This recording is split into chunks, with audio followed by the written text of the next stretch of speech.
La nuit était tombée depuis longtemps, quand ils se retrouvèrent enfin chez l'aubergiste. Affolés par ces convives exaltés, stupéfaits par cette pêche phénoménale, 5 pleins paniers, que les marchands marchandaient devant l'auberge, intrigués par ce personnage autour duquel gravitaient ces pêcheurs d'ordinaire taciturnes. Ils s'attablèrent devant la salade de fèves vertes à l'ail, les olives, le poisson grésillant, le fromage blanc. Ils regardaient tous Jésus affamé. Ils le mangeaient des yeux et se nourrissaient en même temps. Ils l'eussent mangé. Il versa le vin et bénit le pain. Il attendait qu'il parlât. Il ne dit que ceci. Nous sommes réunis par la volonté du Seigneur. Nous sommes donc réunis par l'amour. Je vous demande d'aimer l'amour que vous portez au Seigneur.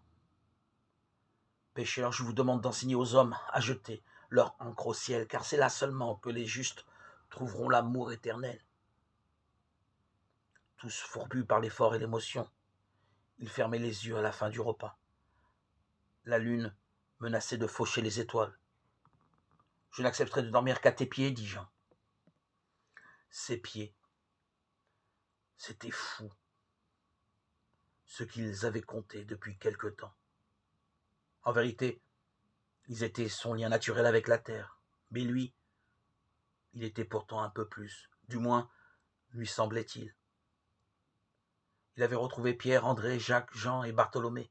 Restaient encore tous les autres, et tout le peuple d'Israël. Il évoqua fugitivement son entrée à Jérusalem sur l'ânesse de David. C'était que 3 mois auparavant, c'était déjà jadis.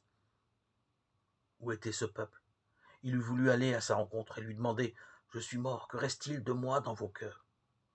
Moins d'une journée de marche séparait Capharnaüm de Magdala. Le lendemain, il demanda au fils de Pierre, Abel, d'aller prévenir Marie, sa sœur, et son frère, qu'il était à Capharnaüm.